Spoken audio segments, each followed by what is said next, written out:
दोस्तों, आप लोग नई भर्ती का इंतज़ार करते हैं और हमेशा इस बात को थिंक आउट करते रहते हैं कि कब नई वैकेंसी आए ताकि आपको फिर से एक नया मौका मिले।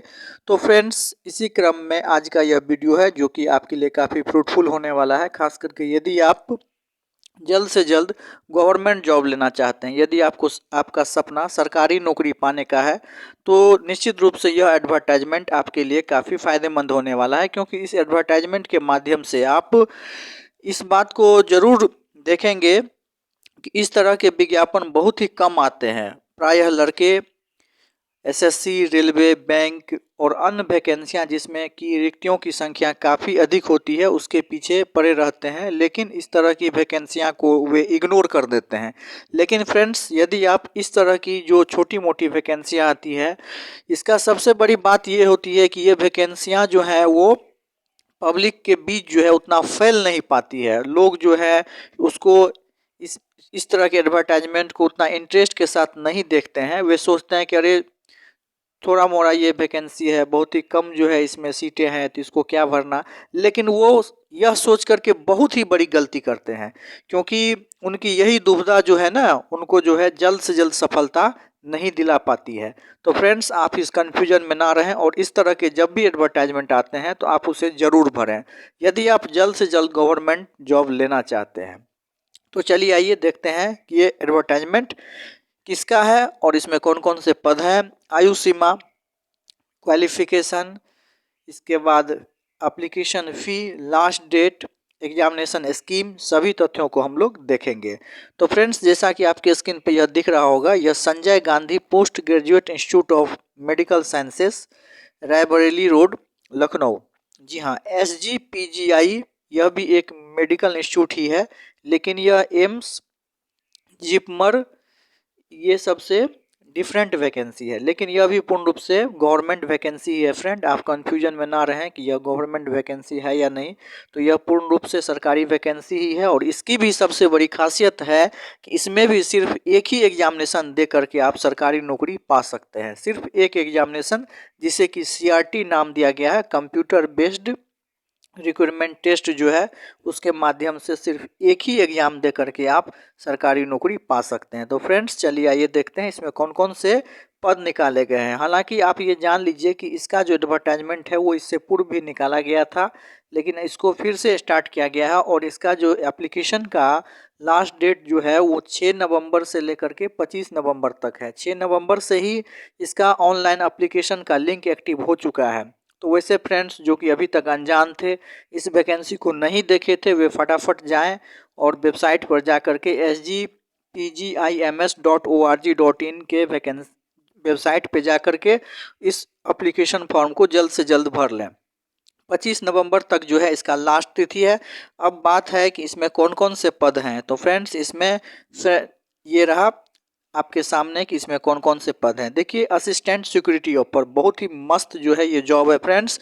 असिस्टेंट सिक्योरिटी ऑफिसर, ये लेवल 8 का पोस्ट है। अब आप समझ सकते हैं कि लेवल 8 का पोस्ट है, वो भी आपको लखनऊ में पोस्टिंग होगी। तो आप समझ सकते हैं वहाँ HRA भी काफ़ी अधिक होता है। तो निश्चित रूप से आप जो है कम से कम 85 से 90 हज़ार, 85 to 90,000 तक जरूर आपको मिलेगा यदि आपका सिलेक्शन इसमें हो जाता है। और सबसे बड़ी खासियत यह होती है, जैसे कि मैंने बताया आपको, कि इस तरह का जो भी एडवर्टाइजमेंट आते हैं उसमें जो है कम्पिटेटिव बहुत ही कम होते हैं। यही कारण है कि इसका कटअप भी बहुत कम जाता है। और वैसे लड़के जो कि तैयारी में लगे हुए हैं, उनकी तैयारी अगर कम भी है तो उनका सिलेक्शन हो जाता है। तो निश्चित रूप से फ्रेंड्स, आप इस एडवर्टाइजमेंट को भरें।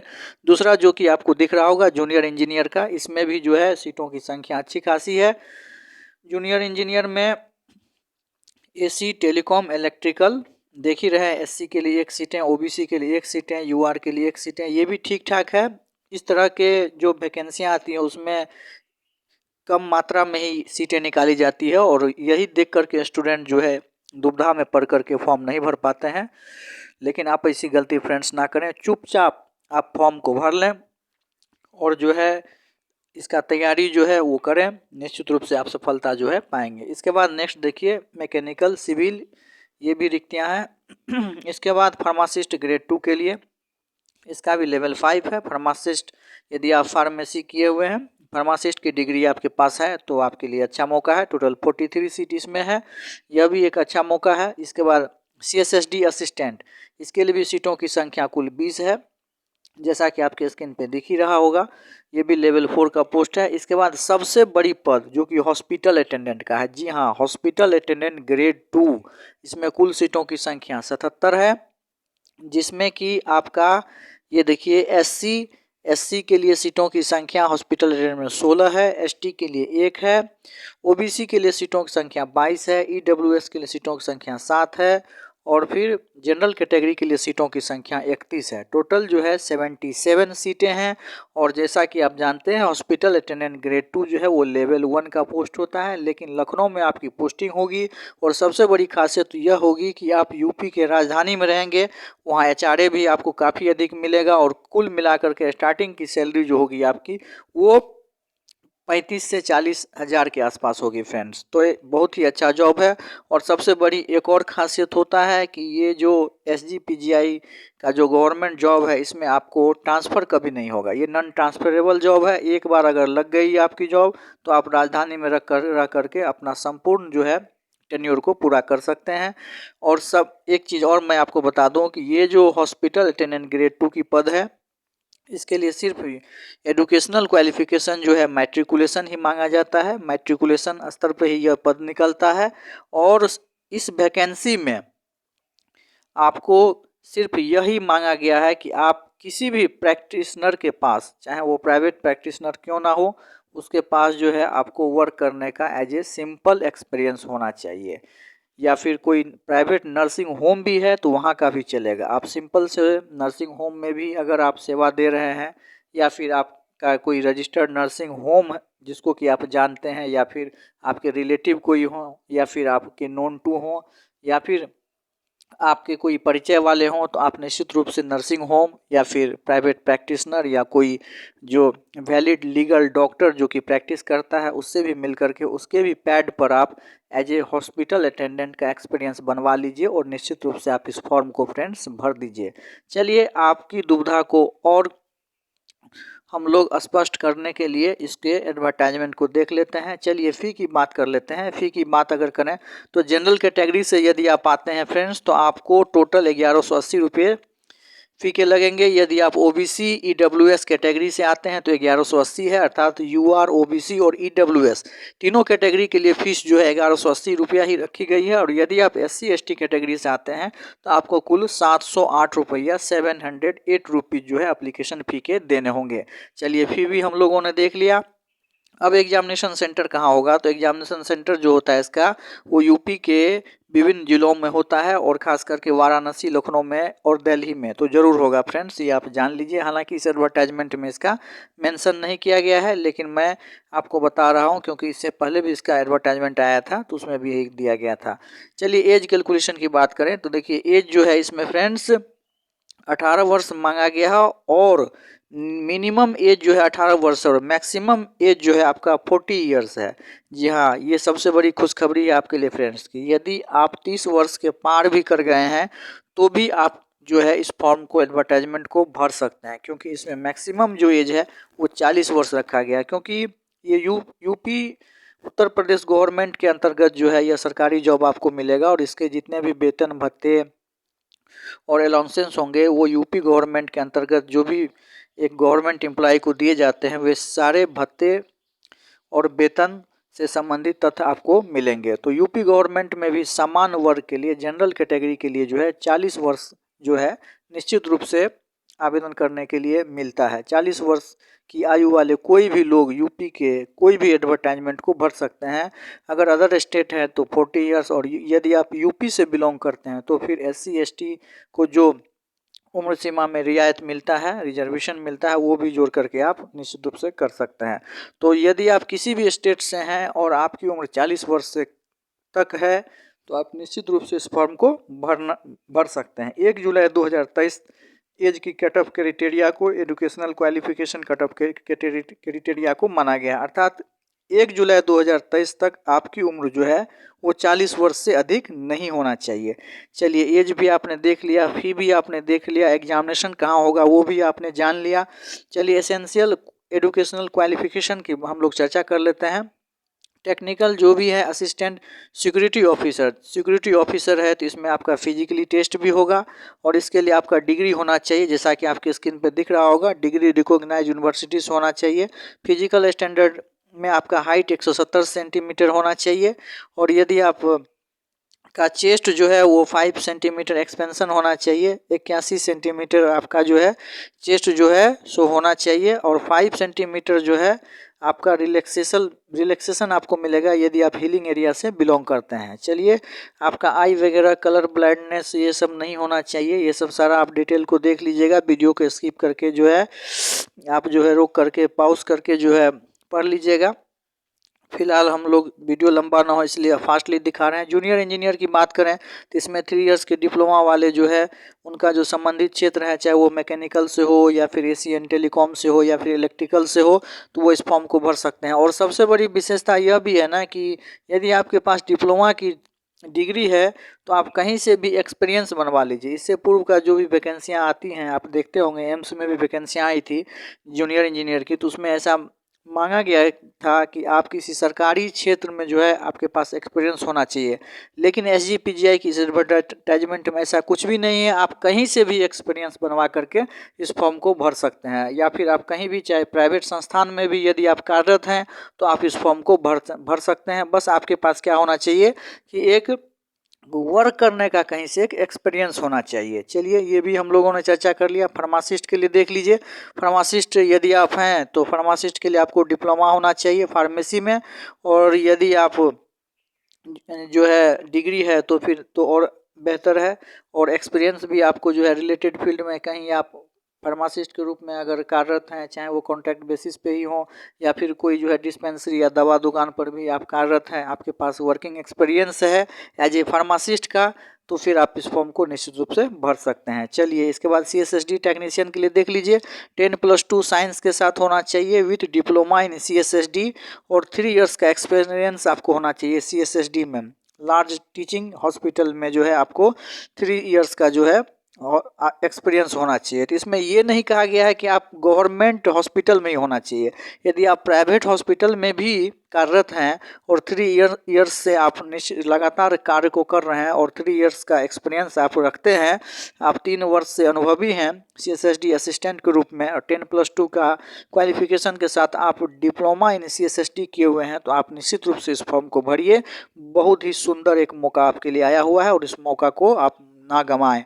इसके बाद हॉस्पिटल अटेंडेंट ग्रेड 2, जी हाँ, देखिए यह भी 77 सबसे ज़्यादा अधिक पद फ्रेंड्स इसी पोस्ट में आया हुआ है, जैसा कि हमने पूर्व में भी चर्चा किया था और बताया था आपको मैंने कि 10th का जो है 10th स्टैंडर्ड जो है इसके लिए सर्टिफिकेट होना चाहिए। यदि आप सिर्फ मैट्रिक पास हैं, अर्थात सिर्फ आप मैट्रिकुलेट हैं, तो आप इस फॉर्म को भर सकते हैं।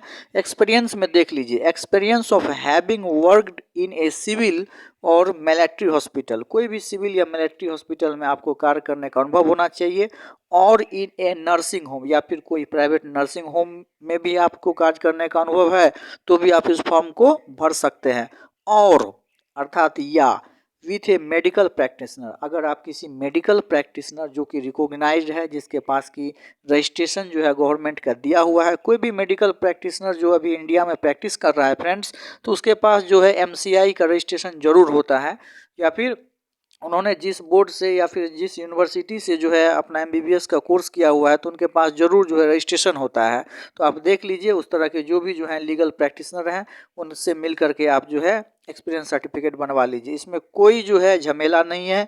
इससे पहले एम्स की जो रिक्तियाँ आती हैं या फिर अभी और भी रिक्तियाँ एम्स की आने वाली है, तो उसमें यह मांगा जाता है कि आप रेड क्रॉस या फिर सेंट जॉनसन एम्बुलेंस टाइप के जो भी हॉस्पिटल जो कि पूर्ण रूप से रिकॉग्नाइज्ड है, फुल्ली जो है मतलब आप कह सकते हैं DGMS से अप्रूव्ड है, उससे जनरली जो है खोजा जाता है। लेकिन इस वैकेंसी की सबसे बड़ी यह विशेषता है कि इसमें जो आपको मांगा गया है working experience as a hospital attendant के लिए, वो किसी भी मेडिकल प्रैक्टिशनर से चलेगा। तो आप फ्रेंड्स देर ना करें, जल्द से जल्द जो है किसी मेडिकल प्रैक्टिशनर से मिलें और वर्किंग एक्सपीरियंस के रूप में आप अपना सर्टिफिकेट बनवा लें। और यदि आप कार्य कर रहे हैं पूर्व से ही तो फिर तो आपको कोई दिक्कत ही नहीं है, आप जो है आराम से पैड पे लिखवा करके एज ए वर्किंग एक्सपीरियंस के रूप में मिनिमम जो है 1 वर्ष का होना चाहिए, अगर अधिकतम आप 2 साल का भी दे सकते हैं, बनवा करके आप इस फॉर्म को निश्चित रूप से भरिए। अब एग्जाम में क्या पूछा जाएगा, तो फ्रेंड्स वीडियो लंबा नहीं हो इसीलिए हम लोग बस आपको ऐसे दिखाते जा रहे हैं बड़ा बड़ा करके। एग्जाम में क्या पूछा जाएगा तो आप जान लीजिए कि एग्जाम में जो है आपको बहुत ज़्यादा जो है इसमें कुछ नहीं पूछने वाला है। 100 मार्क्स का टोटल क्वेश्चन पूछा जाएगा और 100 मार्क्स का जो क्वेश्चन पूछा जाएगा उसमें क्या है कि आपको क्या क्या चीज़ से पूछा जाएगा। तो देखिए 60 मार्क्स का जो है आपका जो फील्ड है उससे पूछा जाएगा, अर्थात यदि आप हॉस्पिटल अटेंडेंट का भरते हैं फॉर्म तो 60 मार्क्स का जो है आपको ये रहा, देखिए कॉमन रिक्रूटमेंट टेस्ट CRT का सिलेबस। देखिए 2 घंटे का एग्जामिनेशन होगा, कुल 100 मार्क्स के क्वेश्चन पूछे जाएंगे और 1/3 इसमें निगेटिव रहता है। यदि आप सही करते हैं तो 1 मार्क्स मिलेगा और यदि आप गलत करते हैं तो 1/3 मार्क्स जो है आपको काट लिया जाएगा। और इसमें टोटल 100 क्वेश्चन पूछा जाएगा। कॉमन CRT है, यानी कॉमन रिक्रूटमेंट टेस्ट के अंतर्गत टोटल 100 मार्क्स के आपको प्रश्न पूछे जाएंगे। 2 घंटे का समय दिया जाएगा और उस 100 मार्क्स में 60 मार्क्स जो होगा वो आपको पोस्ट से रिलेटेड होंगे, 10 मार्क्स जो होगा वो इंग्लिश से रिलेटेड होगा, जैसा कि आप स्क्रीन पे देख भी रहे होंगे। 10 मार्क्स जो है वो जनरल नॉलेज से जुड़ा होगा और 10 मार्क्स आपके रीजनिंग से संबंधित होंगे और 10 मार्क्स आपका मैथमेटिकल एप्टीट्यूड से रहेगा। यानी 60 मार्क्स आपका हो गया, आप जिस पोस्ट के लिए भरेंगे उस पोस्ट से रिलेटेड, और बाकी के जो 40 मार्क्स हो गए वो आपके इंग्लिश से, जीके से, रीजनिंग से और मैथ से, यानी 10-10 मार्क्स के 4 सेक्शन अर्थात 40 मार्क्स आप प्लस 60 मार्क्स आपका हो गया आपका जो सब्जेक्ट रिलेटेड पोस्ट है उससे, तो टोटल 100 मार्क्स हो गया। तो फ्रेंड्स काफ़ी इजी है, खास करके यदि आप हॉस्पिटल अटेंडेंट पोस्ट के लिए इच्छुक है और इस एडवर्टाइजमेंट को भरना चाहते हैं तो कमेंट सेक्शन में फटाफट कमेंट कीजिए कि आप लोगों में से कौन कौन से इस एडवर्टाइजमेंट को भरना चाहते हैं। यदि आप लोगों में से नंबर ऑफ स्टूडेंट ज़्यादा होगा तो हम निश्चित रूप से जो है स्पेशल पोस्ट जो कि आपका होगा हॉस्पिटल अटेंडेंट का, यदि आप भरते हैं तो उसका सारा मटेरियल अवेलेबल है। हॉस्पिटल अटेंडेंट के जो 60 मार्क्स के जो भी प्रश्न पूछे जाएंगे उसके सभी जो है मटेरियल्स जो है यूट्यूब के माध्यम से आपको फ्री ऑफ कॉस्ट जो है मैं अवेलेबल करवा दूंगा। उसके लिए कोई चार्ज आपसे डिमांड नहीं किया जाएगा। ये नहीं कि अन्य की तरह कि आप इतना पे करो या फिर ऐसा करो, ऐसा कुछ नहीं, बिल्कुल निःशुल्क जो है आपको उपलब्ध करवाया जाएगा। तो यदि आप फॉर्म को भरना चाहते हैं तो कमेंट सेक्शन में निश्चित रूप से कमेंट करें। साथ ही साथ यदि चैनल पर पहली बार आए हैं तो चैनल को सब्सक्राइब करना ना भूलें, ताकि इसी तरह की जो है नोटिफिकेशन आपको जल्द से जल्द मिल सके और आप जल्द से जल्द सरकारी नौकरी को पा सकें। तो फ्रेंड्स मिलेंगे फिर नेक्स्ट वीडियो में, तब तक के लिए जय हिंद, जय भारत, आपका दिन शुभ हो।